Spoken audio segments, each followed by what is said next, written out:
your patience, everyone. We're just getting the live stream going.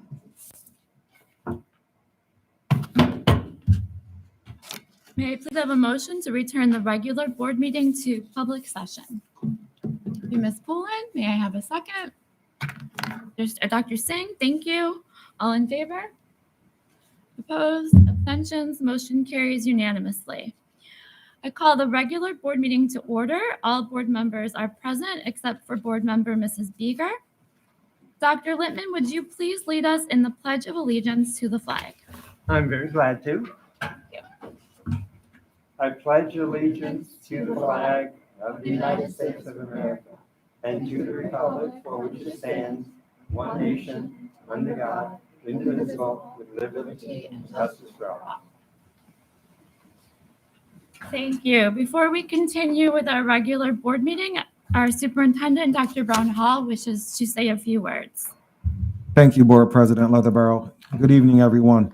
I want to read our statement that we released earlier regarding a homework assignment in our district. So the district is aware of the homework assignment that was posted on social media. This assignment created by the teacher and provided to students was completely unacceptable. We are addressing the situation to ensure this does not happen again. The district does not condone any instructional material that denigrates our students, families, culture, or beliefs. Our goal as a district is to create an intentionally welcoming learning environment, celebrating our community and its diversity. This assignment fails to meet our standards and will be dealt with appropriately. Thank you very much. Thank you, President Leatherborough. Thank you, Superintendent. As an announcement, please be advised that in the event of an emergency and an evacuation should be necessary, an alarm will sound.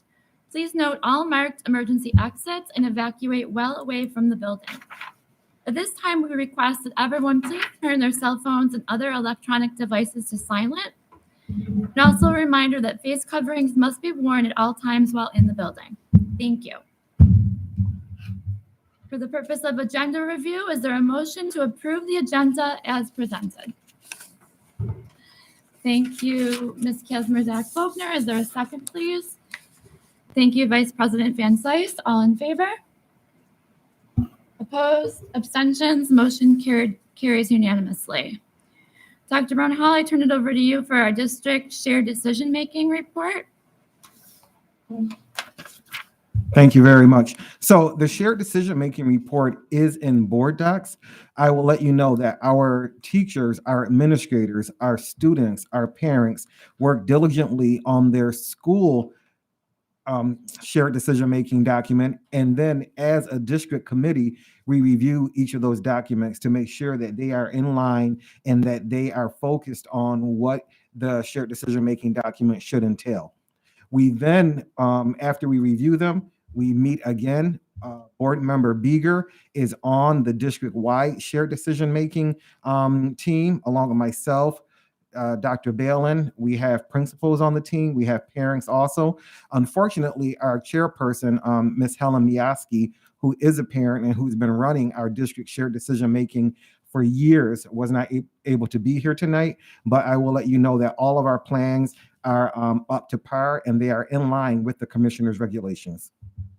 Thank you, Dr. Brown Hall. And I do realize that I skipped to item 5. So we will vote on that item, but we'll do that after our public expression and recognition. Okay, that's a Thank you for that report. And I apologize for no that. problem. So this time we're going to do our board acknowledgements. And Dr. Brown Hall, I turn it back over to you for our recognition and school spotlight. Thank you very much. So tonight we continue our school spotlight, highlighting the great work that goes on within our buildings. This month, our school spotlight focuses on Williamsville South, their Spectrum concert series, and community building with their feeder pattern schools. I'd now like to welcome our phenomenal principal, Mr. Keith Bortman, to share more. Thank you. Thank you for having me here tonight. It is an honor to talk about the Orchestra Spectrum concert that's going to be happening this Thursday. As you all know, the performing arts are an absolutely critical part of our student life in this district and its South. And I'm not going to steal too much thunder from the video, but the Orchestra Spectrum concert is actually a combined concert that we do. We usually do it as a series. This year it's for orchestra with both South and its primary feeder school, Mill Middle School. And I think one of the things that we enjoy so much when we get a chance to actually see those events and see these concerts is that what we see are these younger kids in 6th, 7th, and 8th grade, this year 7th and 8th grade, getting a chance to really kind of work with our own students and my own students at South, 9th through 12th grade. And really they perform at the South stage. They get a chance to see what it's like to be up at the big school. And for me personally, the kids that I have in my building, watching them reflect back on the fact that that was them at one point. Many of our students, performed on that stage as 6th, 7th, 8th graders. And to watch the care that they take when they're getting a chance to talk to these students, and they almost see them as, little versions of themselves. And it is so fun to watch. There's no doubt that our kids at South have so much excitement when they get a chance to work with these middle school kids. So I want to thank certainly Nick Filipowski and David Morales for helping make this video, which will spotlight South High School and Mill tonight.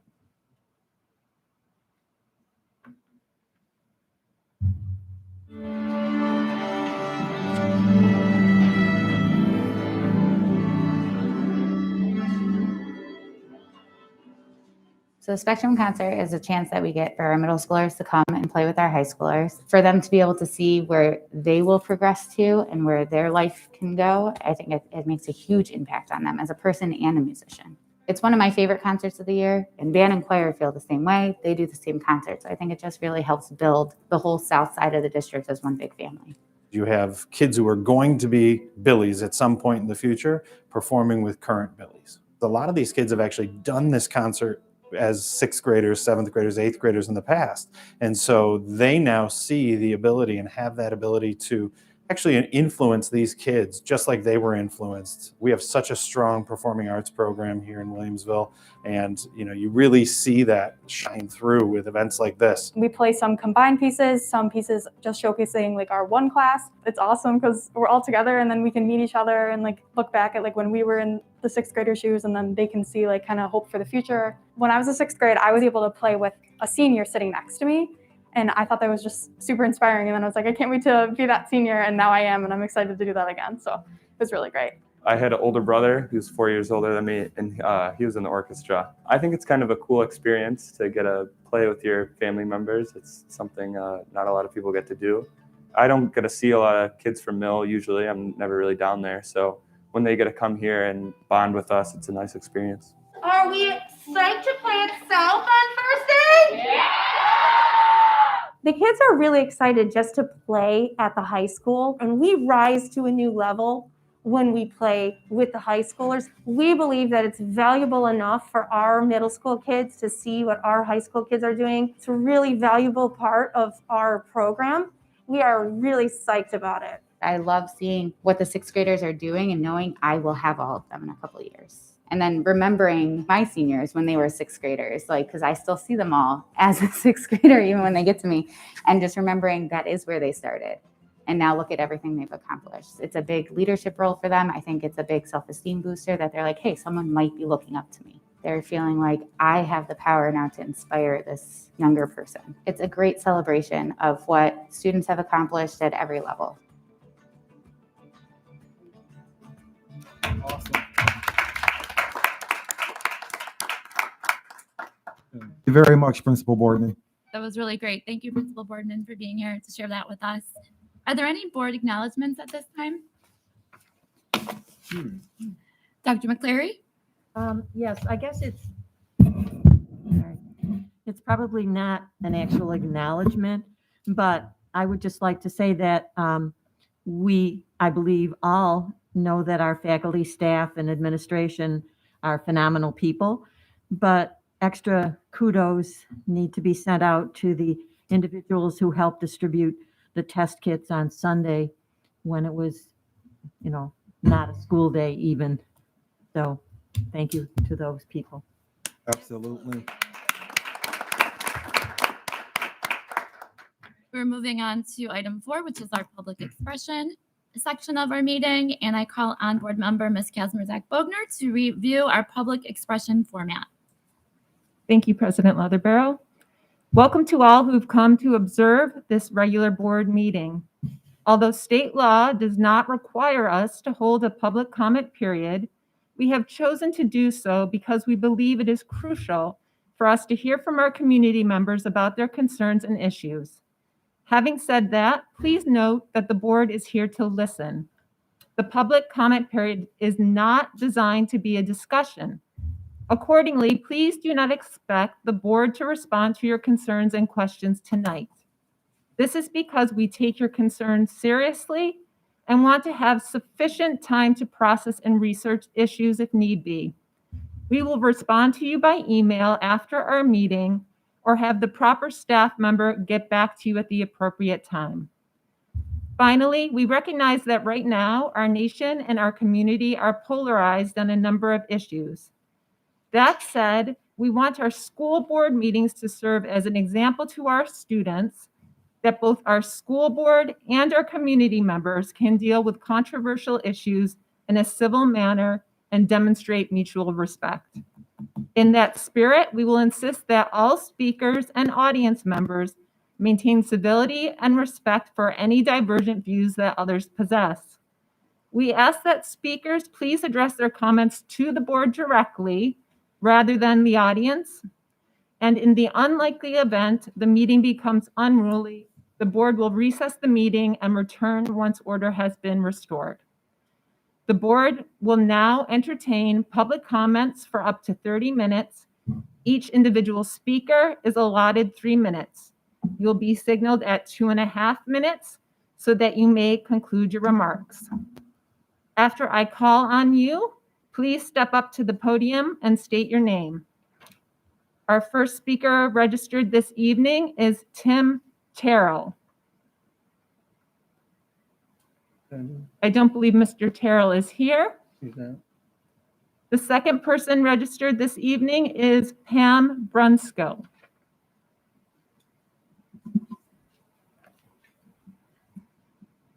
Hi, everyone. I'm Pam Brunsko, and parent and resident. Thanks for having me here today, and thanks for being here today. I just wanted to say thank you, really, to Williamsville Central School District, particularly the faculty and staff, for following the CDC guidelines.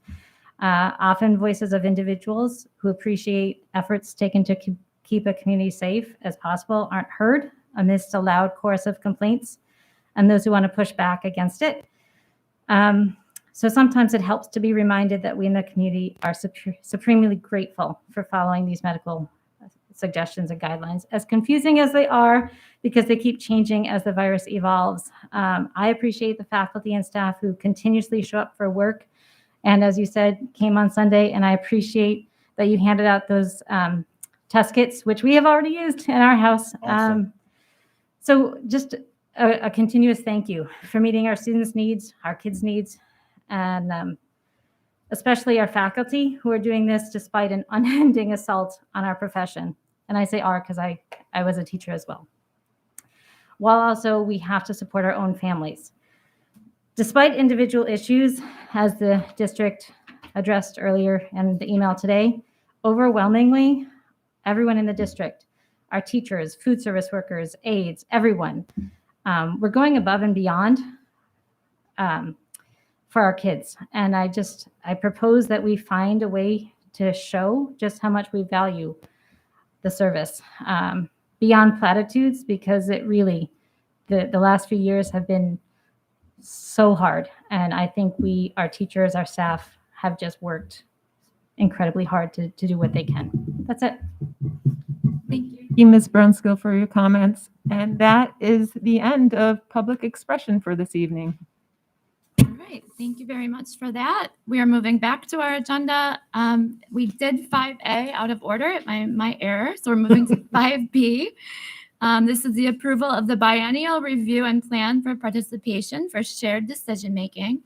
This time, is there a motion from the board to resolve and approve the biennial review and plan for participation for shared decision-making as presented in board docs. Thank you so much, Dr. Littman. Is there a second? Dr. Singh, thank you very much. Is there any discussion on that? I just want to say that I did ask for the meeting dates and for the members of the shared decision-making team, just so I had evidence of that. Correct. Because as president, I'm asked to sign off on that. So I do appreciate you getting me that information, and I feel comfortable signing off. Perfect. All right, all in favor at this time? Thank you. Motion carries unanimously. All right, moving to our consent agenda items. 7, 8, and 9 are personnel, business items, and special needs and student activities. May I have a motion to approve consent agenda items 7 through 9, please? Thank you, Dr. McCleary. Second, Mrs. Van Sice. Are there any discussion on the consent agenda? Seeing none, all in favor? Opposed, abstentions, motion carries unanimously 8-0-0. Thank you. Okay, so at this time, the Board of Education extends its best wishes and gratitude to the following retirees for their service to the district. Mr. Tom Bird, District Office, 17 years of service. Gail Militello, District Office, for 23 years of service. Mr. Michael Russo, District Office, for 31 years of service. Susan Campanella, North High School, 11 years of service. Nancy Key, Transit Middle School, 4 years of service. And Dorinda Sonfeld, North High School, for 2 years of service. Thank you very much and enjoy your retirement.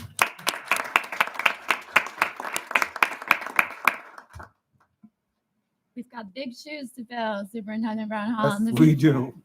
Yes, Okay, we do. Is there a motion to approve the December 14th board meeting minutes? Dr. Singh, thank you. Ms. Kazmarek Bogner, second. Are there any corrections or additions to the minutes, please? Seeing none, all in favor?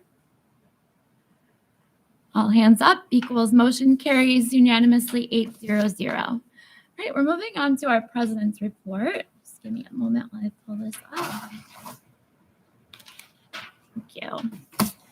Okay, so we do have an event that was scheduled for Thursday, January 27th, and that was going to be our second Conversations with Staff event. I want to propose that we postpone this meeting for 2 reasons. One, New York State Education Department is running a virtual event the exact same day in the afternoon on graduation measures and guidelines for pathways for graduation. And us holding this event might prohibit some of the staff that wanted to attend that, or the other way around. And the other reason has to do with our rising COVID numbers. You know, we, as our speaker just pointed out, we ask our teachers and staff to come in day after day. I just don't want to hold another event where we're going to be standing closely talking, sharing ideas, if it's really not necessary at this time. Is there any feedback from the board regarding that? Anyone have an issue against that? Okay, Dr. No, I just think it's a very good idea that you have.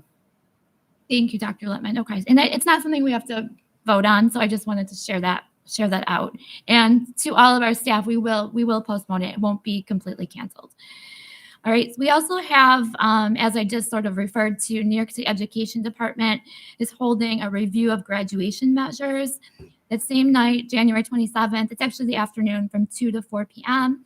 There is a registration link in board docs if anyone is interested in attending that. We have a community forum that's scheduled for March 22nd, and that's after the budget work session, which will begin at 7 p.m. And just sort of looking ahead, I know that we are scheduled to be in person for that meeting. And obviously, we'll have to wait and see what happens with COVID numbers. But I wanted to propose that regardless of whether we're here in person or not, that we make it so that community members can call in from home. Just so, because this is a community forum and we want to be we don't want there to be any barriers for community members to be able to share their ideas with us. Is everyone okay with that? Does anyone have a comment? A Zoom link, yeah. Okay. So Mr. Filipowski will work on, I'm sure we'll work on that because I know that it creates some difficulties technology wise, being able to like get it all going at once, but I have faith that we can get this together. Thank you for that. I do want to continue with our school visits, however. So we do have our East High School visit, which is, it's actually East High School, Middle School, and Country Parkway. All three schools on Thursday, January 20th. I strongly believe that this is still important because this speaks to our duties as board members. And at this time, we have board members, Ms. Beeger, Ms. Kazmarek-Bogner, Dr. Littman, Ms. Poulin, and Dr. Singh as able to attend. And Mr. Biscaglia, you're listed as a maybe. Are you still a maybe? Okay. Are there any board members that need to change their availability for that? The school visits. Okay, thank you very much. Item B under the President's report is the Erie County Association of School Boards is holding its advocacy training event on January 29th. I just want to share with the board that I am registered for that event. I'm also on the legislative team, so I felt like it was appropriate that I attend that event. There are upcoming meeting dates listed in board docs. Does anyone from the board have anything they wish to share out regarding Erie County Association of School Boards? I did submit the budget and finance meeting report, which is available for you in board docs as well. Yeah, absolutely. I would just like to recognize that Mr. Dave Lowry is here in observance tonight and to thank him for the shirts and the chocolates that we just received. So thank you very much. Thank you, Dr. Thank you. Thank you, Mr. Lowry. Great. Let's see, what else do we have? Going on to our New York State School Board Association. There's a virtual Capitol Conference that's scheduled for February 2nd. It looks like it's scheduled to take place from 9 a.m. to 12:30. It's going to be accessible via computer, phone, or tablet with more information to follow. And we don't have another board meeting before that event, but we don't have enough information yet to really be able to go further with that at this time. So I just want to bring that to board members' attention. I'm not sure if I will be able to participate in that yet. We'll have to wait and see on that, okay? Other dates from NYSBA are in board docs. Anyone have anything else they want to share regarding NYSBA? Okay. So next, I want to ask the boards for your input regarding whether or not we want to have an additional retreat this year. We did have a board retreat in the summer when our newly elected board members came on board and our superintendent joined our district. And that was held here. It was run by members of the board and the superintendent. So we didn't bring in an outside presenter for this. There has been some discussion by the board officers and at a recent agenda planning meeting on the merits of having a second retreat. I do feel it would be valuable, but I want to see if you are on board as board members. And if so, I will go forward with trying to get something scheduled for February or March. I can share too that I did reach out to NYSBA via email, but I didn't get a response yet. And it's been over a week. So I need to follow up with that to find out if someone from NYSBA is available. But I guess I want to check with board members, not about a specific date, but just even, give me a head nod or something. If you feel like we should be having a second retreat this year, because otherwise we can wait until next July or August. Anyone have feedback from that? I'll start with Dr. Littman and go down the table. I would say they always have value, but I guess I would want to know what kind of agenda, what issues we want to look at. One way to find out would be to maybe put together some topics or have each board member put forward some issues that might be of value, and then, let the board officers decide what might be the direction of it. But I guess first thing would be to say, what would be the main focuses we could use for our board development. Thank you for that, because we usually go off of our board evaluation to help us make decisions Yeah. like regarding retreats, but because we have new members of the board this year, that evaluation from end of last year isn't really that valid in this situation. So it's kind of like starting fresh. I personally would say that the topic I would recommend would be sort of like more of board governance, more operating procedures. We went over them in the summer, but it's different when you're just starting on the board. You know, halfway through a school year, it is sometimes a good time to review some of that information now that you've been in the seat for a few months. That's just an idea I have. But I just wanted to sort of pick everyone's brain and do it in an open and transparent setting. Is there anyone else on my left that wants to share their input? Ms. Kazmarek-Bogner. I agree that I think it would be a good idea to have a retreat at this point. I believe that board governance and operating procedures are good ideas. I also think that, you know, given that 5 people on this board are new within the past year and a half, anything we can do to continue to build relationships and strengthen our board is essential. So I believe that would be a good idea. So am I hearing you say like a little bit of team building combined with?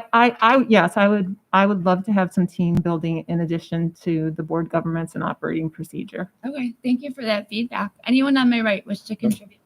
Back to the left. Sorry, Lynn. Sorry.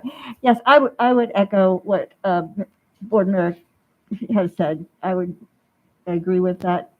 The governance is important, but I think, as you said, team building is very important with so many newer people joining on. So Absolutely. Okay. May I make a suggestion also? Please. It might be a great time to even do some sort of DEI training for the board, for the leaders in the district, so that we are all familiar with, you know, terms that are important, microaggressions, unconscious bias, you know, which we all have, things like that, which are very important for the leaders of the district to also be aware of.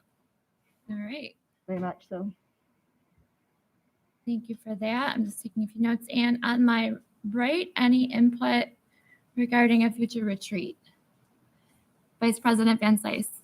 So yes, I think it's essential, and we've already talked about part of our goals has usually been that we meet for a board retreat 2 times per year. So anytime you can bring together a group of people or a unifying body that you're working with, such as our board right here, there's ultimate value, no matter what's discussed, first of all, just to foster the relationships and for continuous professional growth and development. So I think it's essential. I think we should plan on that. I've already offered to do a Google form that I'll send out to board members if everyone's in agreement, that we can then discuss dates for it, and then we can share out instead of discussing right here at the table. So if we are in agreement and moving forward, I'll send out a Google form. And then we'll take the feedback that we've received today, and the 3 of us can plan further for what the agenda will actually be. Sounds good. Thank you, Vice President Van Slyce. Mr. Biscaglia? Dr. Brown Hall already took the words out of my mouth. I think part of it should be DEI. I think with the way this, not only our local community, but the country is moving towards, we need to move towards that direction as well. And it'll be valuable, you know, as leaders of this district to have that training, considering we're, you know, setting an example for, you know, not only ourselves, but our children, you know, our school community. Thank you very much. Anyone else wish to comment? Dr. McCleary? Yes, I am in favor of a retreat, and I like the suggestions that I've been hearing, and I trust our leadership to come up with a good retreat. Thank you. Dr. Singh, do you wish to add anything at this time? Nothing in addition to what was already said. I'm in favor of a second retreat, and I like the idea that we can have a bit of our own professional development there as well, in addition to whatever agenda that we come up with. For that, Dr. Singh, because the truth of the matter is this is a learning institution. Absolutely. And we're always learning. And it's not just, you not just end your learning when you graduate from Williamsville Central School District. Correct. We continue learning all the time, and we continue to, as we know better, do better. So thank you very much. Moving on then to our next item, The policy review committees for the series of 1,000, 2,000, 3,000 have commenced, right? We've finished all of that work. And we want to then move on to our next levels that we have, because we have board policies that go all the way up to the 8,000 level. One of the things we discussed in agenda planning was holding off on scheduling additional meetings until we get all of these policies approved through their first readings and second readings, which we'll be doing some of them tonight, and then we'll be moving on to some of them at next month's meeting. It's a large undertaking to go through your entire policy manual and update it. It's important work.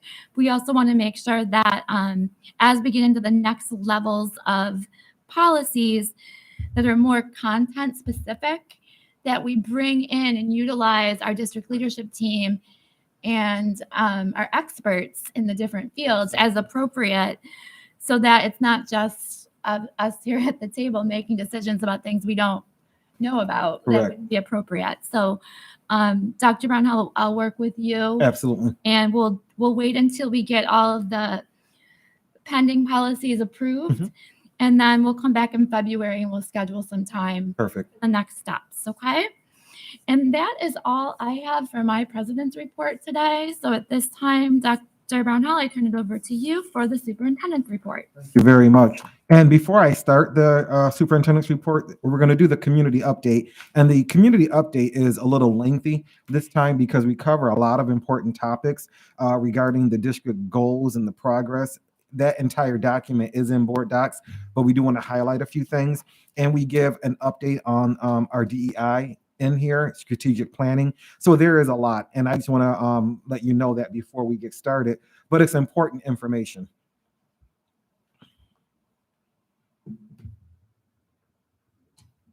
So first, I am going to talk about quarantine and isolation, because as we get additional information from the Erie County Department of Health, the New York State Department of Health, we always update our documents. We send information to parents, and I appreciate the feedback we get from parents that some of this information at times can be confusing. So I wanted to go over some of the highlights here.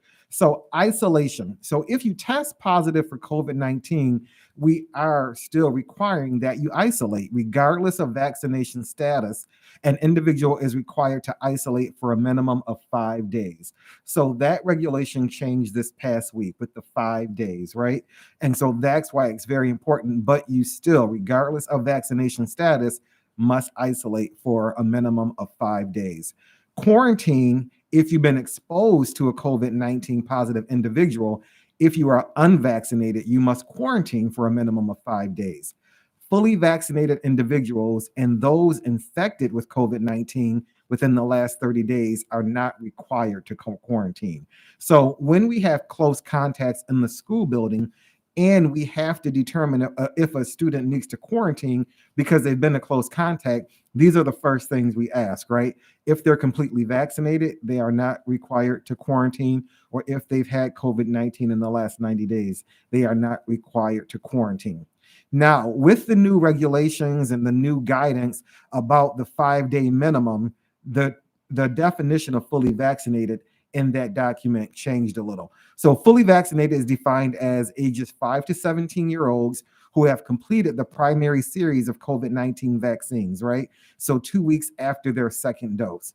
However, for ages 18 and older, have all their recommended vaccine doses, including boosters when eligible, 2 weeks after their booster dose. They are considered fully vaccinated to apply the 5-day shortened quarantine rule. Okay, so I just want to allow some clarification there. And board members, if you have any questions, please, ask. All this information can be found. We keep our website updated. So the COVID-19 education, you want to click on there, the one that's circled in yellow, and then you will find all the information, the memos, the guidance from ECDOH or the New York State Department of Health. Dr. Brown-Hall, before you go on to the next section, we have received a few emails, and I noticed a trend in what people were asking for.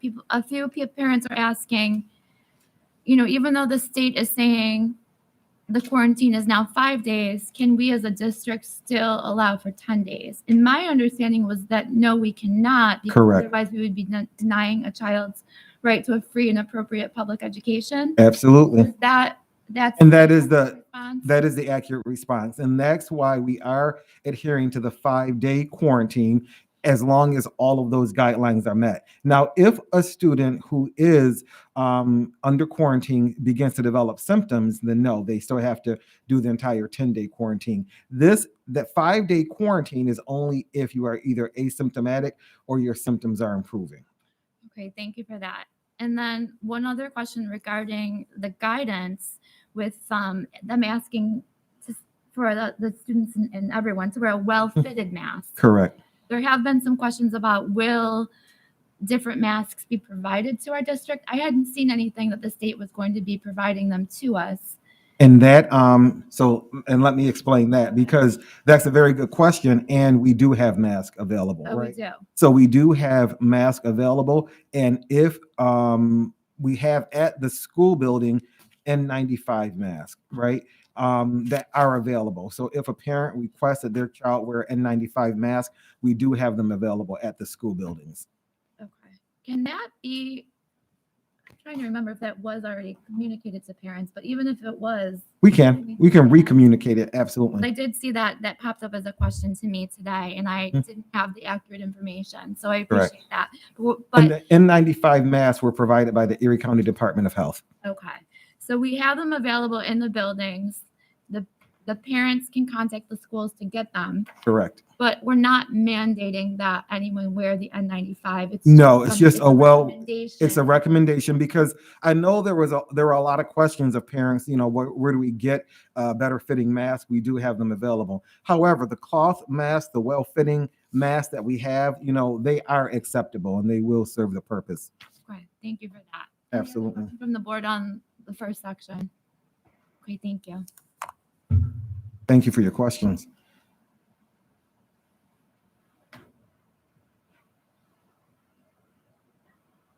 Quarantine resources. So a lot of parents have asked, when my child has to quarantine, now many of them who are close contacts who don't show any symptoms for the 5 days, what is provided for my child? And we wanted to have a quarantine resource page. And I thank Dr. Bellin, because she's spoken with many parents about what is available for their child while on quarantine.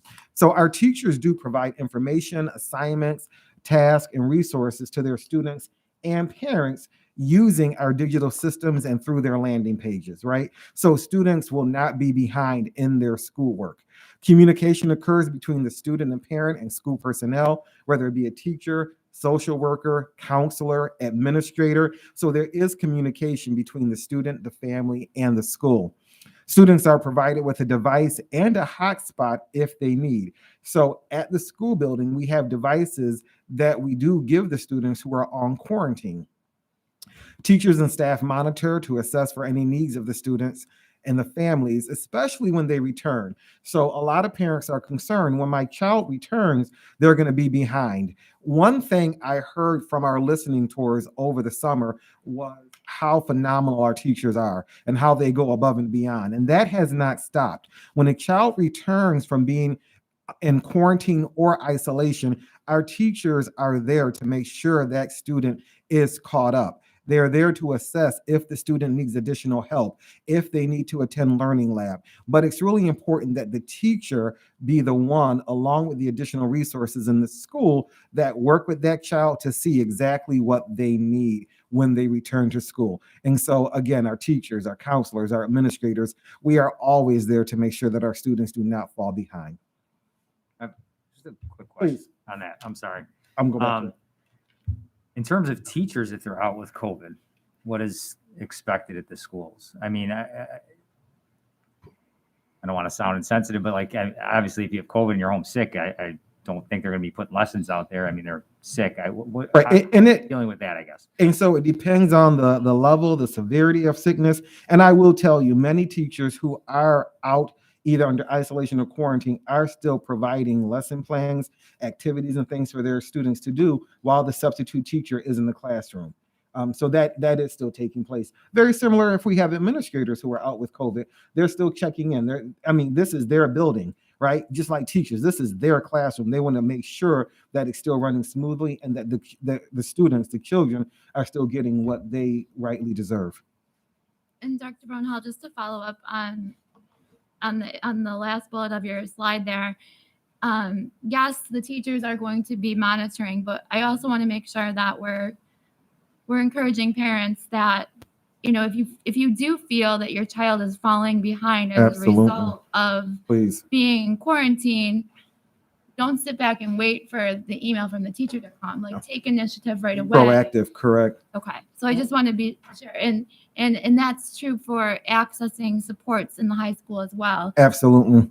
You don't have to be referred by the teacher for Learning Lab. You can still self-advocate for that. Is that correct? We encourage, just like we spoke at the last board meeting, and I know you highlighted this several times, we encourage the parents to really speak with the teacher. That's your first step, right? To talk with the teacher. Like you said, don't sit back, but make sure you're reaching out to the teacher also. Okay, thank you. Because we're not making it mandatory that every child attend the Learning Lab, because Correct. some students might not need it. Not need it. Okay. Absolutely. All right, that makes sense to me. Thank you. Thank you.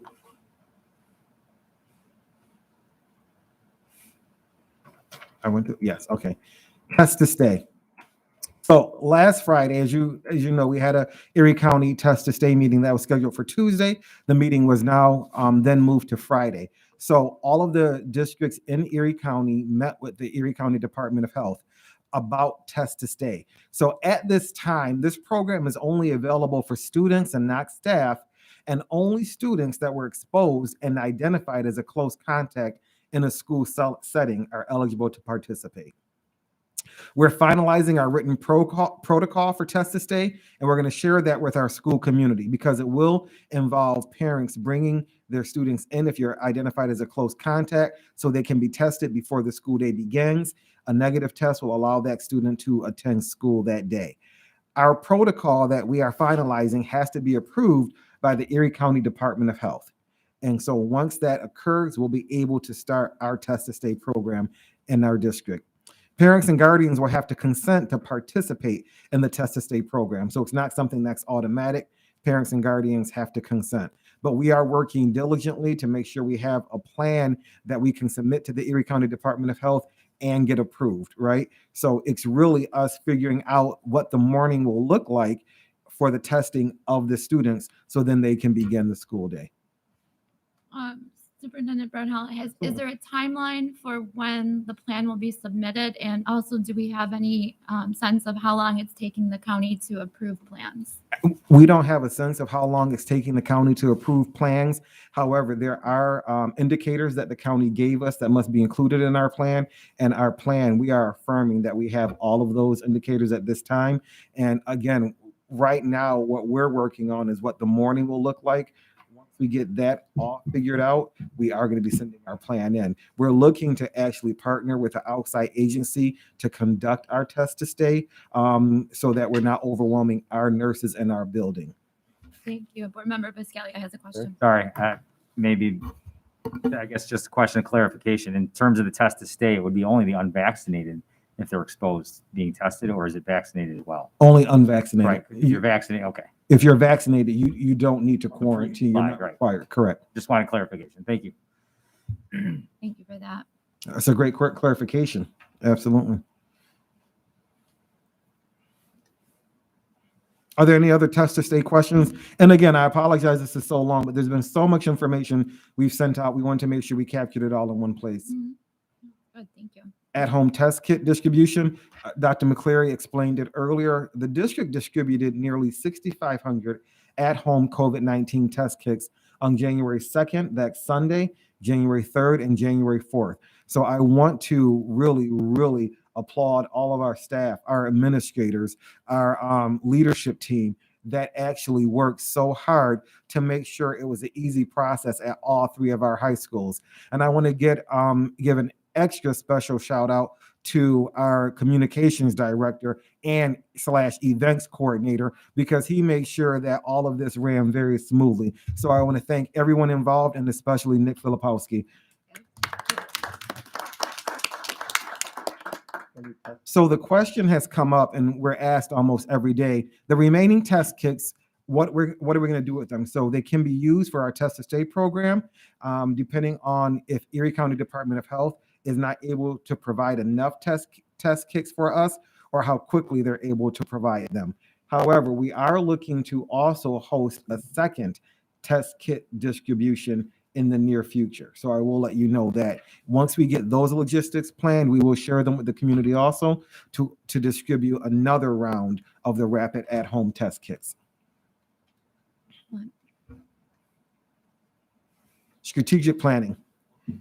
So strategic planning, our areas of focus in strategic planning, we do have 3 groups that have been working, the teaching, learning, and leadership group, the wellness, community, and sustainability group, and the communications group. Now, the next strategic planning meeting is scheduled for Monday, January 24th from 2 to 4 p.m. We'll be finalizing goal statements and goal activities. So after, excuse me one moment. Okay, next steps. I was about to explain what happened next. Next steps. The schools will be developing their strategic planning committees to develop action plans. And so myself, Linda Ruay, who is our instructional specialist of professional learning, and Dr. Balin met today to look over all of the 3 goals, the goal statements, the goal activities. Now, once we have that finalized after the January 24th meeting, that will all go to the school buildings, and they will then develop their action plans and action steps specific to their school building based on that. Now, diversity, equity, and inclusion committees will be formed at schools also as part of their strategic planning committees. We have to make sure that everything we do as a district under strategic planning is viewed through the lens of DEI. So that's why there will be an additional DEI committee at each school. Members of that committee will also serve on the district-wide DEI steering committee. Dr. Littman. And that was a great point. I just wanted to ask what guidance the administration of Board of Ed will provide to assist the committees working on DEI at the individual schools. Absolutely. So what we have, so let me take a step back, because you do have representation from the Board of Education on the district-wide strategic planning committee. Okay. In addition, on the district-wide DEI steering committee, there will be Board of Education representation also. Thank you. Absolutely. So these are 2 different sets of committees that are forming in the buildings. They are. Are we looking to make sure that we try and get different parents for the committees so that's not always the same parents? Absolutely. And what we'll be doing at the January 24th meeting is talking about how we can solicit parental involvement in the building level strategic planning committees also. Okay, excellent. Yeah, it's important to get as many voices as possible. Yeah, and and speaking about that, President Leatherborough, we were very pleased that we had 8 additional parent members of our district-wide strategic planning committee that joined. So we were very pleased with that, and we want to thank those parents. I know myself and Dr. Balin met with them on December 14th to give them an orientation and bring them up to speed on strategic planning, and they were all just very collaborative, and they gave so much. So I want to thank all those parents also. Speaking about DEI. So again, going back to our instructional specialist of professional learning, Linda Ruay, she has delivered the culturally responsive sustaining framework training to our school buildings, our school teams. And she has, I think, 4 additional schools to go. I think she's done 9. We have 4 more to go. And she also does ongoing DEI training with principals and assistant principals through staff development.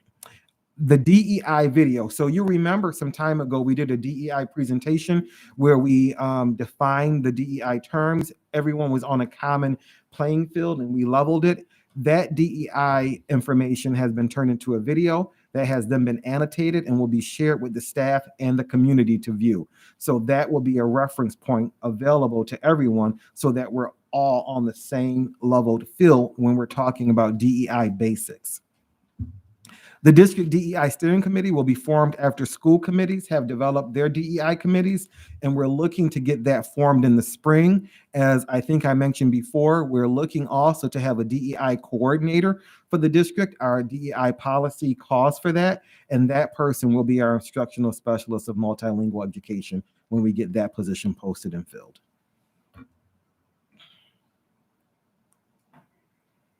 So I know that's a lot. It has been a lot. We're on to district goals now. Not much more, I promise. So our district goals were established for the 21-22 school year. The updates are available in board docs. And I want to let you know some of the goals, for example, completing stakeholder meetings with administrators, teachers, parents, and community members to finalize the district strategic plan. That is on target, right? So we are at a good place now where that work will then be transferred over to the school buildings. Further advance the plan for diversity and multicultural appreciation in our school district in alignment with the New York State Board of Regents policy on diversity, equity, and inclusion. The board took the first big step by passing the DEI policy. Now it is our job to form our steering committee to make sure that we are having that appreciation of our diversity and multiculturalism in all of our buildings. Continue to enhance communication with all stakeholder groups so they're accurately informed regarding the district's school challenges, solutions, and give stakeholders a chance to ask meaningful questions. So this is ongoing. So we do very well with our weekly video updates, our weekly newsletters, our school newsletters. One thing we have to do a little more of, and I know the board does a great job with the community meetings, but I also want to get back to a format very similar to the listening tours over the summer where we can have dialogue with parents. So that's something that will be a goal that I will continue in the spring. So in our district goals, and I don't want to put them all up and go through all of them, but you really want to look at them because they are all updated. I want to thank the leadership team, Mr. Matursky, Dr. McKenna, Dr. Balin, and Mr. Scanzuzo, because they all gave updates on their areas for instruction, exceptional education and student services, technology services, human resources, and non-instructional support operations. So these are the goals that drive the work of the leadership team in the district. So please go in board docs and look at those updates. Can I ask a question about one of the goals? I did review all of the different goals, and thank you to all of our members of our leadership team for submitting everything. And there's a tremendous amount of work. So I do agree with you. Yes. Please, members of our community, please go and look at this. I had a question about one of the HR goals. I know the district is working to transfer its personnel files out to electronic Correct. database. And in reading this, it looks like Erie One BOCES is involved with this. My question had to do with like the internal review and the implementation. Are there any barriers to this work being completed, or are we on track for this to all get transitioned over? And we will be on track. And let me just take a step back because we did work with BOCES. We had a presentation, but then we also had a presentation of our internal capabilities. And I think we're going to go that route. What we want to do first, though, is make sure that our internal systems are capable of handling the information that needs to be stored and to see if there's additional security measures we need to have around that. So we are having a cyber audit done just to make sure once we scan all those sensitive personnel files, that all that information that we have and where we're going to be storing that is very, very secure. Cyber audit, is that being done by like an outside firm? Yes. Okay. Great, thank you for that. Any other board members have questions or comments related to the district goals? Great, thank you. And we did review our board goals at our last meeting so that we weren't putting them all together, making it too overwhelming. Absolutely. Thank you, Dr. Brown. How you can continue. Thank you.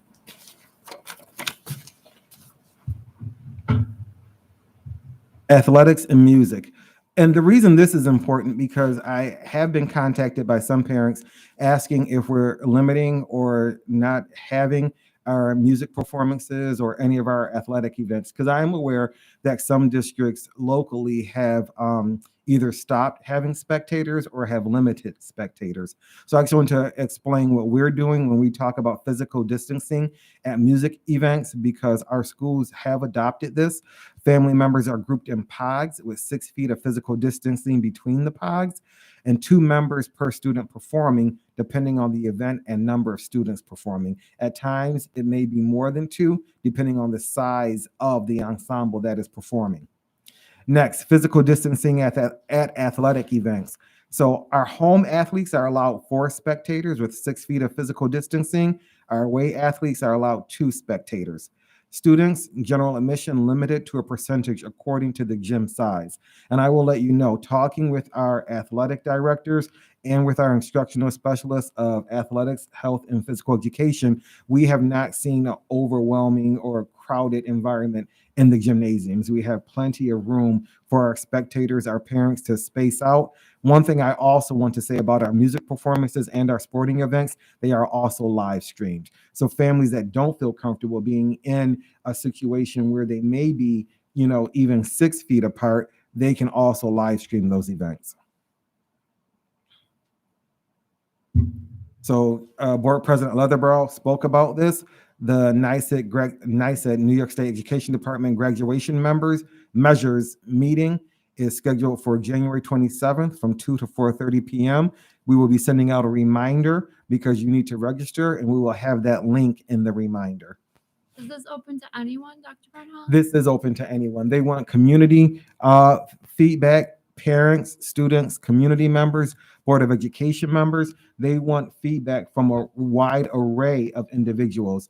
So they really want to get to the bottom of what does a diploma in New York State really signify, right? And do we need to enhance that? Do we need to change it? So that's what the discussion will be. Superintendent Bernhal, I'm just thinking ahead because later in our meeting, we're going to be talking about the participation in government service hours. I'm wondering if this is open to students and if possible, if it could be an opportunity for them to get service hours if they attended. Because it would be an excellent way. I'm just thinking as an educator, what a great way to participate in decision making. We initially asked the SIAC students. I know when I had the SIAC meeting in December, we initially asked them to make it a point to register and attend this, and they were going to be able to because this was during the Regents exam week. Now that it's not during the Regents exam week, students will still be in school or they have their after school activities, so it'd be very difficult for them to participate, unfortunately. But when it was originally scheduled in the fall, Regents exams were not canceled then. I see. Yeah, the time is from 2 to 4:30. Okay. It's not an evening event. Got it. Any other questions from the board on that? Sorry. Again, a lot of information. It'll be available in board docs. Feel free to send me an email if there's additional clarification needed. Proposed budget and Board of Education elections. Information regarding the 22-23 proposed budget and the BOE elections is available on the district's website. This will be updated throughout the budget vote and elections. The budget vote and school board elections are May 17th, 2022. It's available on the website. Our website is so full of information. I just want to say that also. So it's so full of information. It's a great resource. And at the top, you want to look at those links. The 22-23 budget and BOE elections link is there, and that's where you'll find the information. And then just 2 links down is the COVID-19 education link. And that is all. Thank you very much for your patience and your understanding. It's a lot of information, but it's very important information for our community and our district. Thank you. Thank you, Superintendent Bernhal. Any final questions from the board regarding all of that information? And I do want to just extend the thank you again to our leadership team, especially for the work on the board goals. District goals. I can tell, I know how busy your jobs are and just the amount of time it takes to compile all of that. It's very much appreciated. It's nice it's all there available for anyone that wants to question what's being done in a specific area. All right, so we're moving back to our agenda, and we are on our open enrollment of schools. This was something we tabled at our last meeting. So first, I'm going to ask for a motion to take from the table from the December 14th meeting, the agenda item for approval of the resolution for determining open enrollment schools at Dodge Elementary, Forest Elementary, Casey Middle School, High Middle School, and all three of our high schools, East, North, and South. Is there a motion, please, to take it from the table? Thank you, Ms. Poulin. Is there a second? Dr. Singh, thank you. All in favor to take it from the table? All hands up equals motion carries unanimously. And now at this time, may I have a motion for the approval of this resolution as presented? Thank you, Vice President Van Cise. Is there a second? Dr. Littman, thank you very much. Is there any discussion on this? Mrs. Van Cise? I just really want to recognize and appreciate that as board members, we had questions last month, just asking for more specifics, details, the visualization, because we were hearing that some of our schools were maxed out to capacity, and that so doing our due diligence, we needed to see, like, are we open enrolling schools? It really shouldn't be if we're maxed out. So the work of these reports that we can visually see what the room is and just the numbers of an open enrollment, I feel so confident and so happy that we're able to provide this open enrollment for our community families, knowing that we have that space for them. Thank you. Yeah, thank you. Well, it was additional information, and it did help to be able to make an informed decision. And I thank Mr. Scanzuzo and Mr. Matursky also. Thank you very much. All in favor on the approval for open enrollment? Opposed or abstentions? Thank you. Motion carries unanimously. We're moving on to our policy updates. This is item 12E. Is there a motion to take from the table the following policies for the second reading and adoption? 1230, resignation and dismissal. 1337, duties of the school attorneys. 1530, minutes. 1540, executive sessions. 1610, annual district meeting and election budget vote. And 1650, submission of questions and propositions at annual elections and special district meetings as presented. This is to take all of these policies from the table. Thank you, Board Member Kazmir-Bogner. Is there a second, please? Dr. Singh, thank you. All in favor to take these from the table? Thank you. All hands up. This motion carries unanimously. And if you notice, these are all in the 1,000 level, and that was because our committee, I was part of that committee work. We met 4 times, and we worked to revise these policies and update them. All right, so now at this time, is there a motion for the first reading? Did I get that right? Second reading. Wait. Yeah. Oh, thank you. I turned the page too quickly. I knew that didn't make sense this time.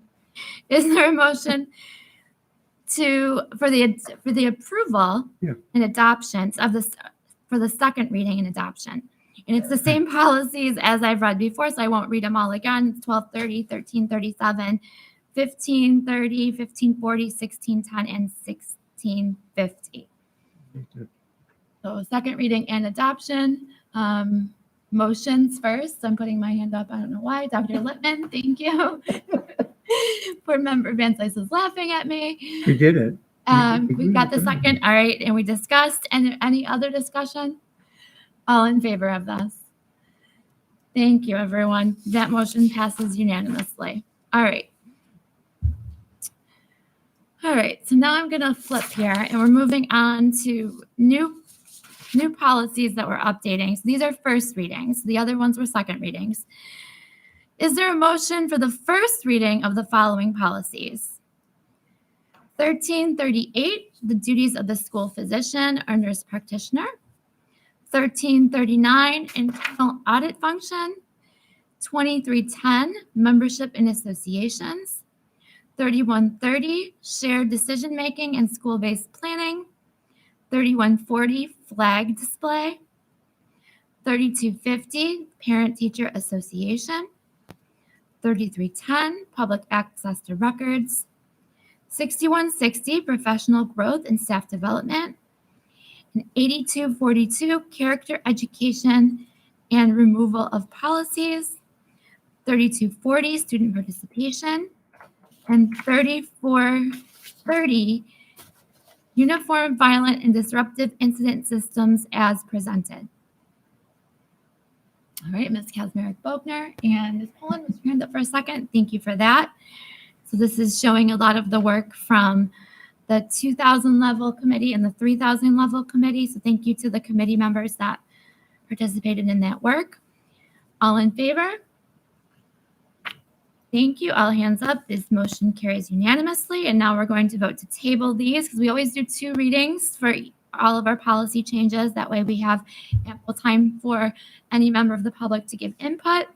May I have a motion to table the policies for the second reading and adoption at the February 8th regular board meeting? Thank you, Ms. Poland and Mr. Biscaglia. All in favor? Thank you. All hands up. This motion carries unanimously. So for anyone viewing or meeting, all of these policies are available in our board doc system. Everything is transparent. We're happy to welcome you to read through all of the changes. Our district clerk does a really nice job of showing the before and after. She's got the clean and the edited version. And we welcome community feedback before adoption for next month.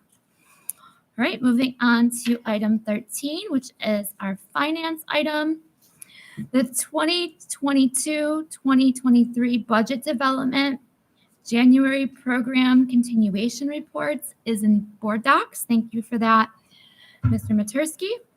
Does anyone have questions regarding the report? All right, thank you for that. I'm going to combine the items B, C, and D under finance for a vote. May I please have a motion to resolve and approve the district's Medicaid compliance program, 13B, and property tax settlements, 13C, and 13D as presented.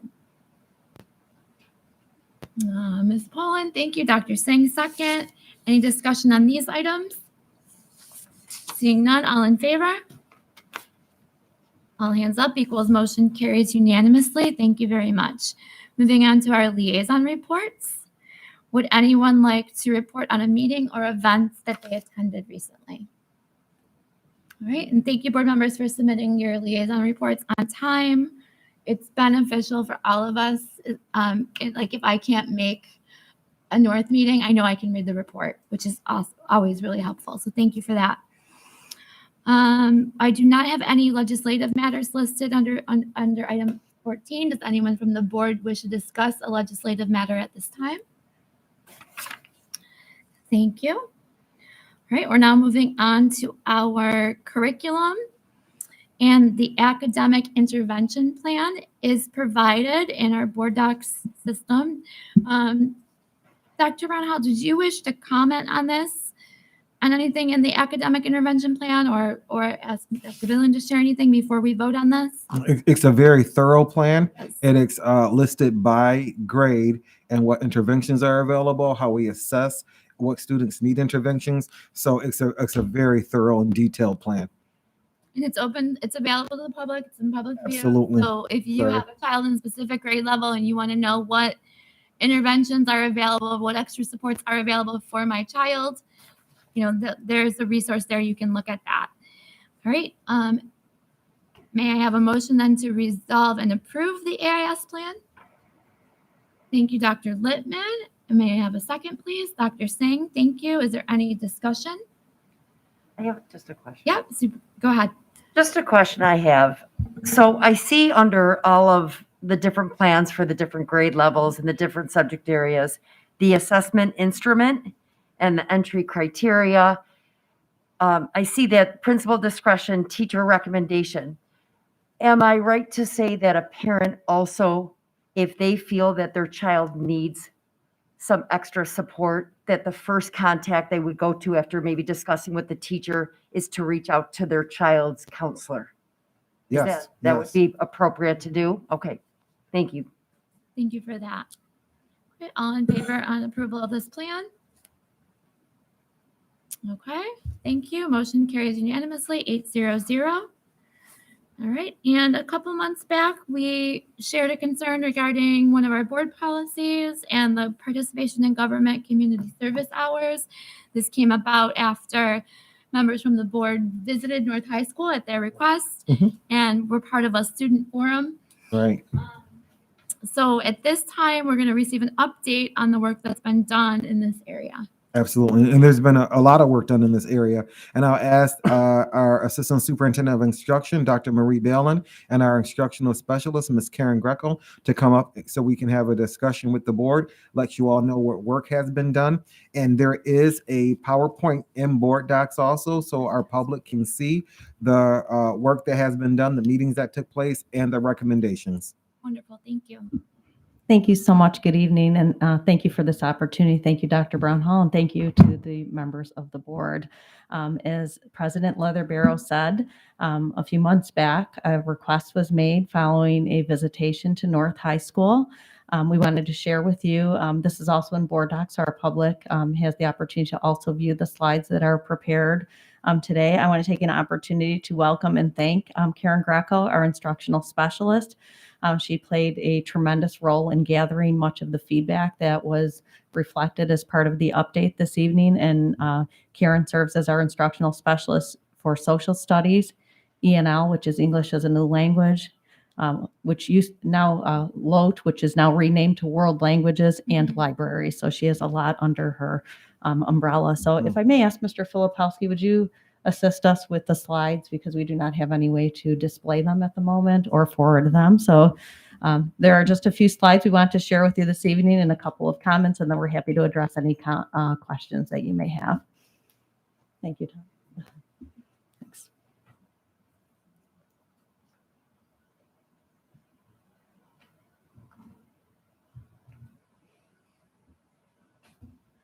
I'm sorry, Nick, it's an item 16B. I'm sorry, okay. And just to get a head start, because I think we could start as Nick's getting us set up. The public and certainly the board is aware that there is presently a board policy. In this case, it's 8290, which articulates community service as part of our participation in government course. As articulated there, which has been a practice for quite some time in the district, actually going back a number of years, which as a resulting piece, this policy was then crafted as part of our participation in government course, which is typically a course that our seniors take. Presently, 20 hours of community service component is embedded within that course. Following the discussion at North, we were asked to look at a number of different areas resulting from that discussion, which we certainly did do. But just to clarify what our current practice is, 20 hours of community service are required for students to complete concurrent with their enrollment and participation in government, or our AP government course. Participation in government runs as a half year, and the AP government course runs presently as a full year. These hours were used and are used currently as field work for these courses, and the context and framework for the hours is such that it lives and breathes currently in our social studies curriculum. As a result of the visitation at North, and I'm sorry, this is not working, so we'll just see. Let me see. Yeah, could you? Thank you. It's not functioning. Thank you so much. So we covered our current practice. I mentioned the feedback and information gathering. The first bullet is actually representative of the North panel discussion that took place. Additional feedback was then gathered. Thank you so much, Dr. Brownhall. In November and December of 2021, and they're listed on the slide, are the stakeholders. Thank you. That's working well. Who participated in providing the feedback. So Karen spent the better part of the 2-month period gathering feedback, primarily from teachers who were presently teaching the course, teachers who have taught the course, teachers who will teach the course, all of our social studies teachers, all of our co-teachers who are our special education teachers that also teach and have co-teaching assignments within that coursework, our high school principals, and district administrators. We wanted to share with you some of the themes of the feedback just quickly, and just let you know what some of the questions were that we posed to those individuals. So those included whether students should complete community service hours and the rationale for that, the number of hours, The fact that if a requirement continues, what should that be? And should it be simultaneous to the enrollment in the courses that I articulated? Is there a consideration for possible extension of the time frame to complete the hours? And what are the measures of consistency, as these are entities that run across our 3 high school buildings? As you could also see from the feedback and information gathering, there was also quite a bit of information around civic readiness. There had been a mention, as you may recall, several months back about the Seal of Civic Readiness, which is a New York State Education Department initiative. The area focus there includes civic skills, actions, mindsets, and experience.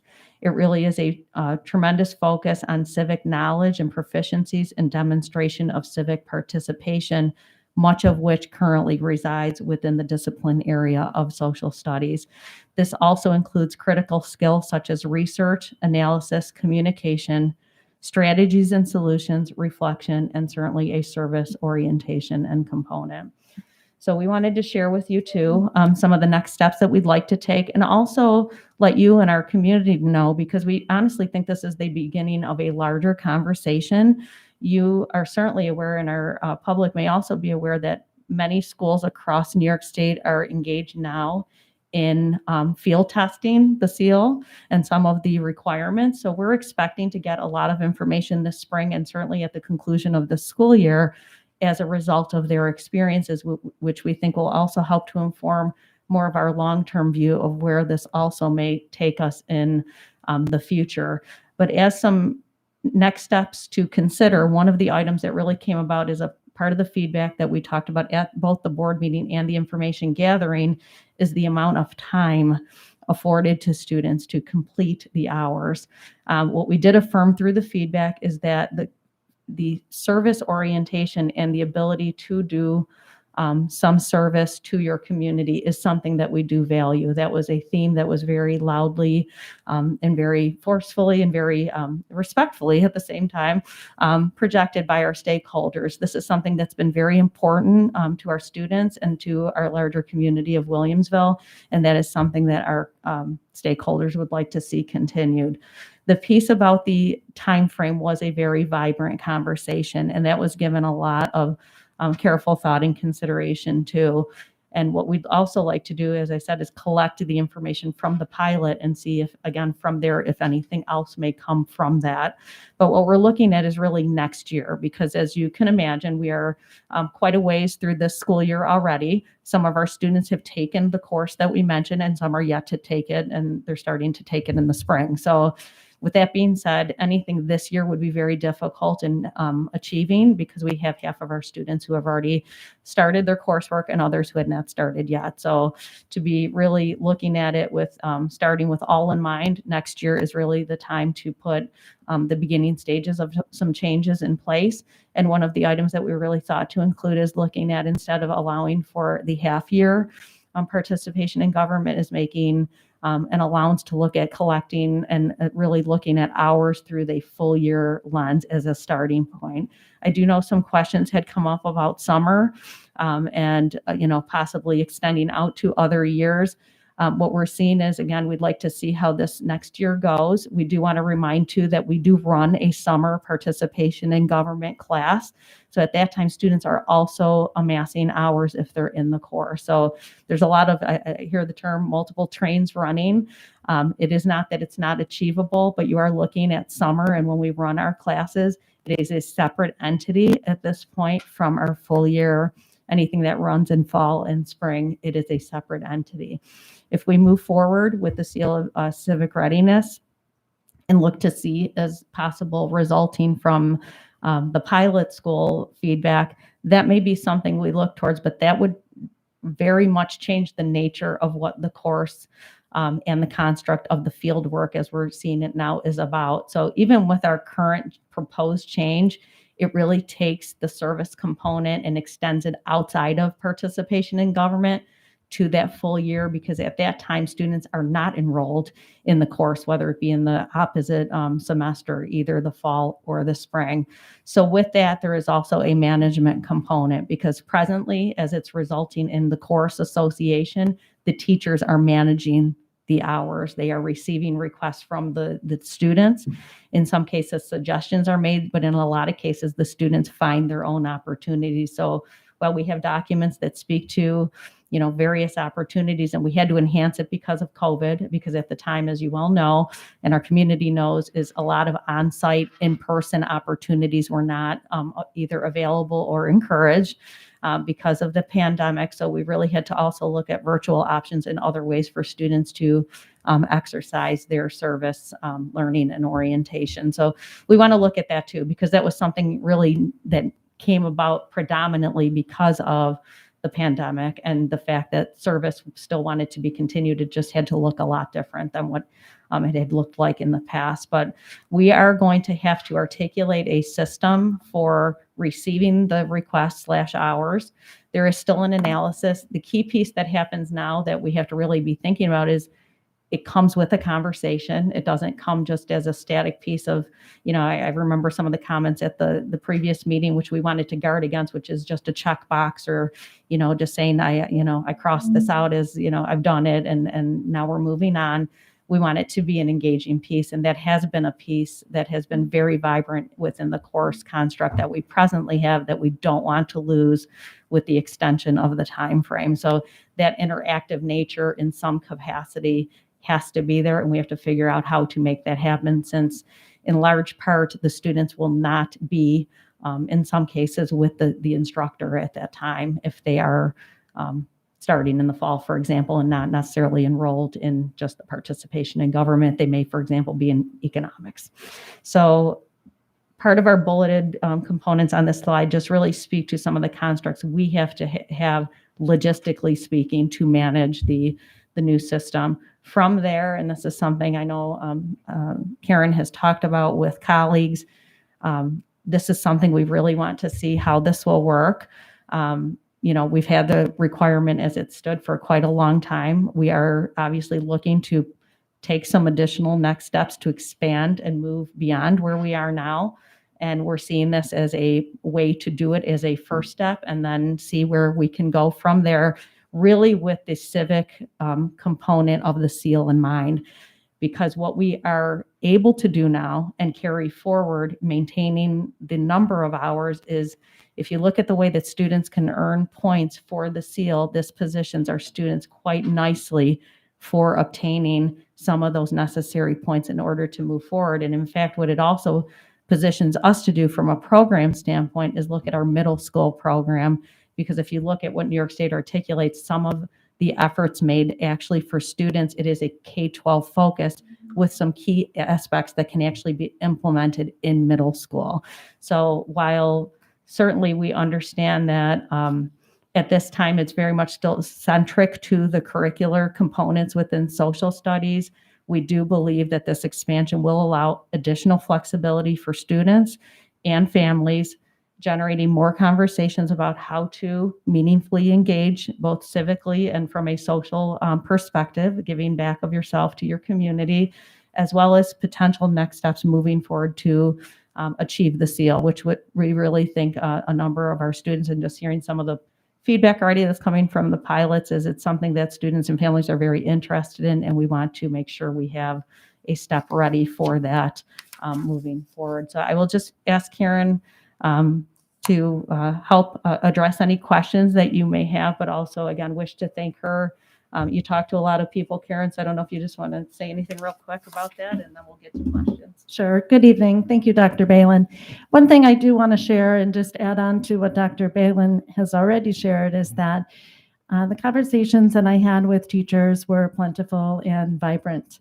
I will say that our teachers are very proud of the longstanding history that Williamsville students have when it comes to the area of community service.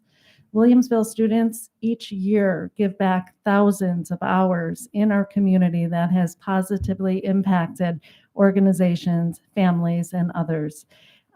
The fact that we are looking at this community service hour requirement and making adjustments to meet the needs of our present day of our students is a strength that we have in our department, and we look forward to continuing these conversations. Thank you. So that is all we have. Thank you for listening to our explanation and what's transpired the last few months, and we're very happy to answer any questions that anyone may have. Thank you very much. I'll start on my right and go down the table. Dr. McCleary? Yes, I just have a quick clarification because it seems like after next year with SEAL coming on board that it's going to kind of change all of this anyway. But I heard you say that something about a summer program. Am I understanding that that students could take a specific program in the summer just to get their hours done? Or it's the actual participation in government course that happens to be offered in the summer as opposed to taking it in the fall? Yep, well, you understood that correctly. We actually Okay. do offer and have offered, absent the year we did not have our summer program. It is something that is offered to students as part of their coursework presently. And in the past, they were able to also take that course. It's of course in a condensed version, but it is the full course. Okay. It's a new course at that point. Instead of doing it during the school year, students have opted to take it during the summer, and they do in fact complete the hours at that time. That's in alignment with the board policy because it requires, according to the language therein, that they are concurrently enrolled in the class. There are a few, I would say, nuances that do allow for some student carryover from summer, but there were very few. The ones you may be aware of are any students who are in link crew or web crew.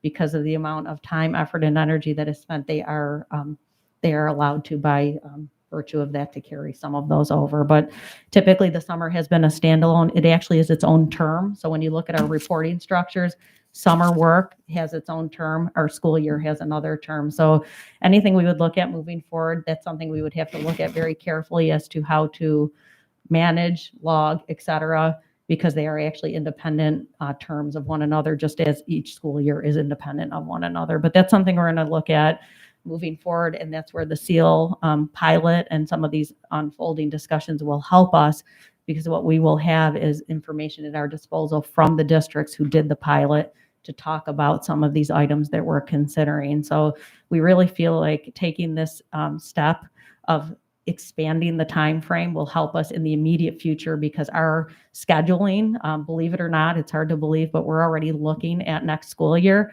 Our course guides are already out, so our scheduling does not happen late. It actually happens early, even though students don't receive their schedules until the late summer. All of the pre-planning and groundwork and legwork that goes into situating the courses we're doing now. We're talking about summer school, so all of those things happen presently. So we just want to make sure we have ample time. We also want to communicate with our families. We think they will want to know what was the outcome of the pilots that the school districts did. We also want to be able to get some feedback from our students and our families. That's going to be critical moving forward. This had more of a staff focus because presently it's an academic requirement that lives within a certain discipline area and coursework. But moving forward, if we're looking at an expansion of that magnitude, we are going to want to ensure that we get feedback directly from the teachers and the students and their families.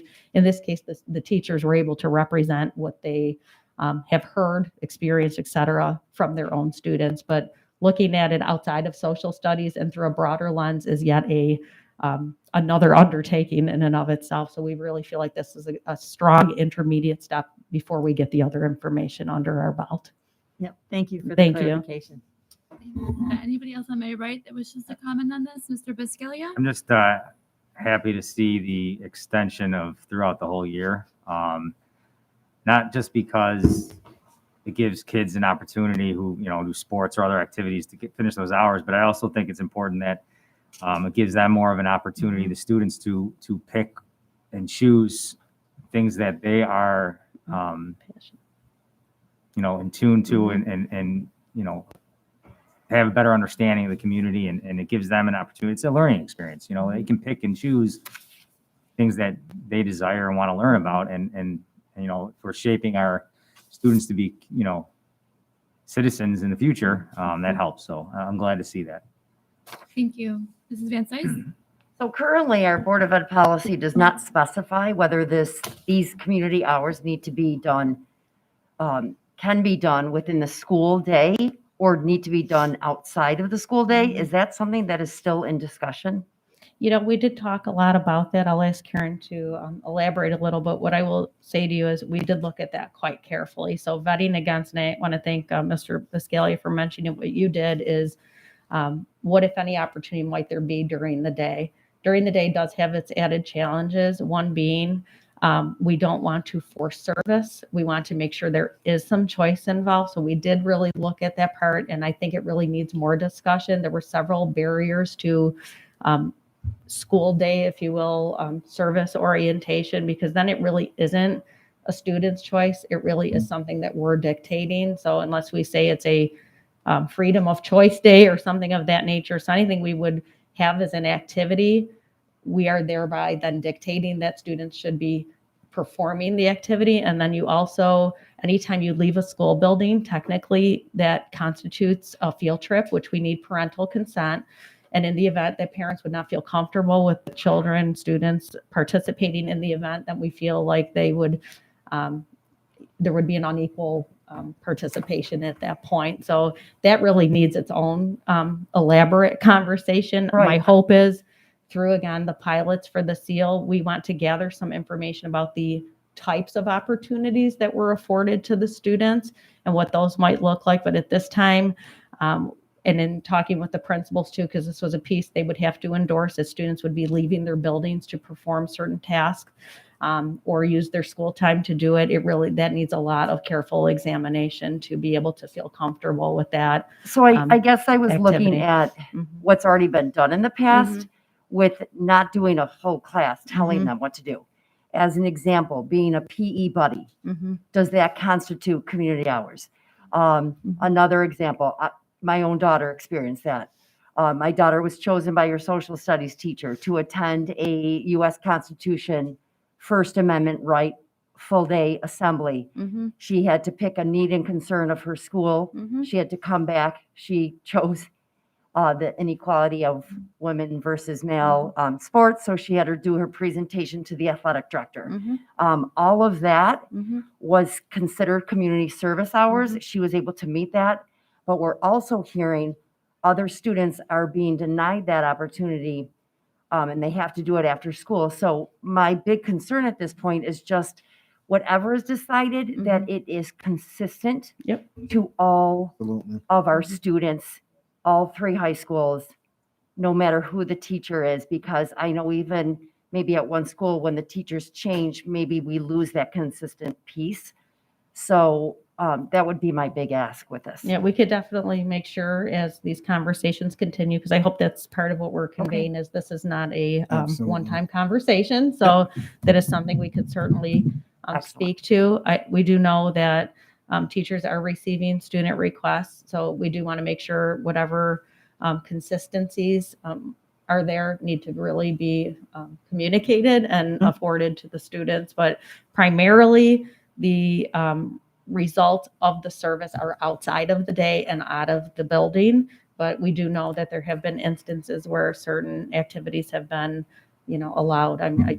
Some of which you described. But this is why it's so important that we start the conversation and continue it, because a lot of the work that Ms. Greco did with our teachers and finding out what's acceptable and what they're allowing, we need to provide that consistency, right, across the district and across schools. So that's why that's so important that we continue that conversation, so we know, okay, community service hours are defined as this, after school, this is not allowed, that type of thing. And we need to make sure we have that spelled out. So absolutely. And I'll just add that at the same time, it's a balance. It's really the importance of the conversation that's taking place between the student and the teacher to explain his or her rationale or opportunity that they would like to perform, and having that conversation with the teacher and really just trying to ensure that it's meeting our guidelines for community service. It's a nonprofit organization, et cetera. I will say that there are most of our opportunities for students and the hours that are performed do take place outside of the school day, although there have been instances where community service hours can be justified to be performed inside the school building during the school day. Those generally it's not the case. The hours are outside of the school day. But at the same time, I also want to stress the importance of not just the hours performed, but the requirement of the student reflection on those hours. And that is part of our curriculum council, of our curriculum, as far as those community service hours are performed. So it's not just the action, it's the reflection on that and carrying that forward.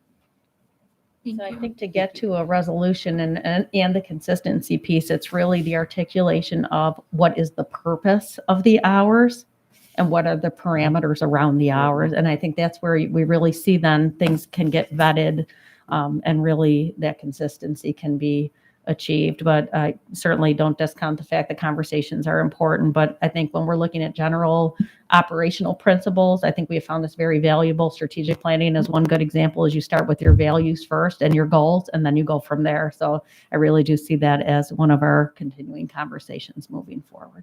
Awesome. Anyone on my left have any questions? I just want to say thank you for touching on the piece about including parent and student voices in the future. That was something I questioned. And when I first looked at the slide, I was concerned because we're talking about a participation in government class. We're trying to tell our students that they have a voice and they can be advocates. And I was concerned that they weren't initially asked for their thoughts. I will say that we did receive a few emails earlier in the year when this first came to light from both students and parents. And I feel that the recommendations that you're providing do address the main concern, which was being able to meet the requirement within one semester versus a whole year.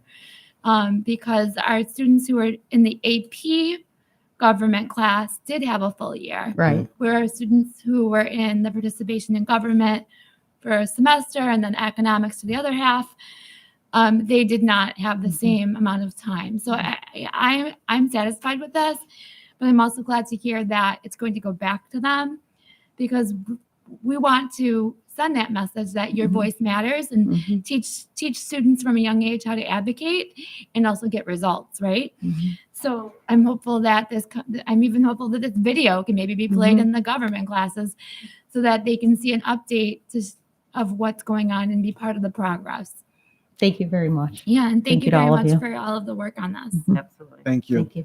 Thank you, Karen. All right, we are moving on to item 18, unless anyone has any personnel matters they want to discuss, which we don't usually do at the board table anyways. So I'm not sure why that one's there. 18, we're going to bundle 18A, B, and C. May I have a motion to resolve and approve agenda items 18A, the architect contract applicable to the district-wide school building air conditioning capital project. 18B, the second capital project package related to the district-wide security improvement project. And 18C, change order for North High School Auditorium, the Spotlight relocation. All of this information is presented in board docs, and the board has had the opportunity to view it and ask questions via email since Thursday. Is there any, first of all, can I get a motion for this? Mr. Biscaglia, thank you, followed by President Van Slyce, second. And now, is there any discussion on any of these items?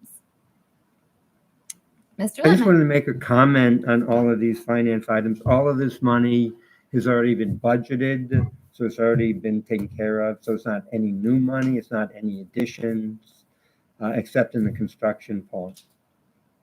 The question? Or No, comment? it's just a comment. Okay, thank you. Great. Anybody else from the board? Thank you for that, Dr. Littman.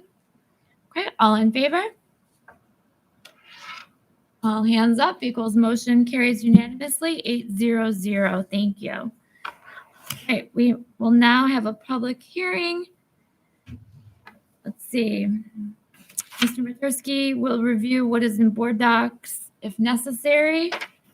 Is there anything that you wanted to review at this time regarding all of the information? I know the list of items being repaired or up for repair are all listed in detail. Yeah, at this time, I just would like to make mention that normally this does happen in March.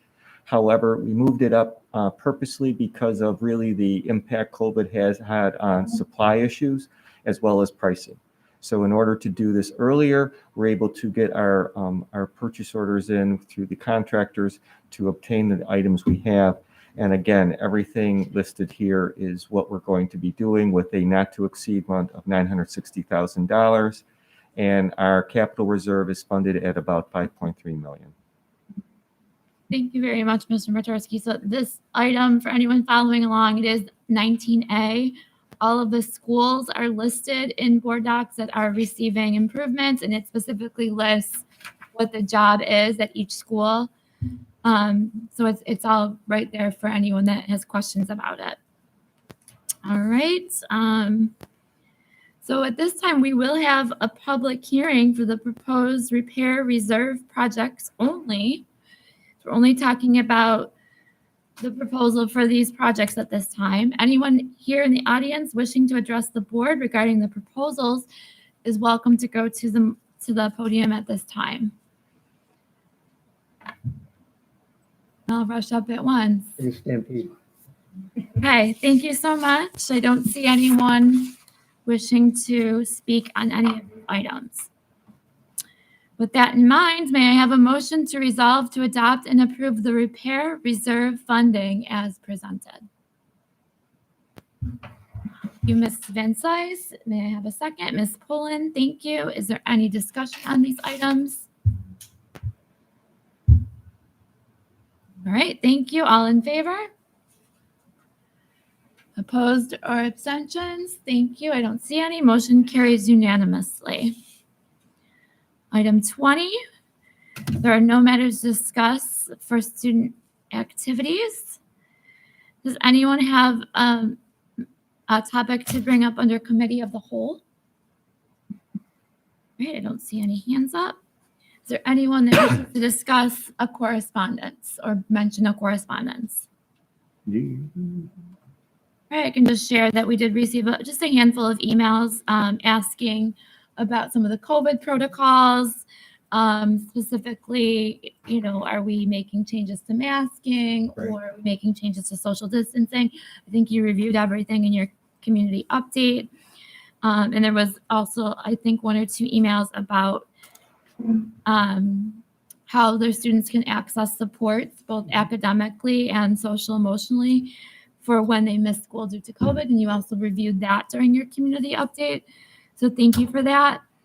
And for members of the community, when Mrs. Van Cise and I and any other board member meets with Dr. Brown-Howell for agenda planning, which is a week before our board meeting, we always consider the correspondence we've received within that past month so that we're being very mindful to address community concerns, specifically during the superintendent update. We always ask you specifically, we got an email about this. Can you please do this? Absolutely. So please continue to send us emails if you have questions or comments or concerns. Always open to hearing what you have to say. All right, at this time, I'd like to propose going into a second executive session.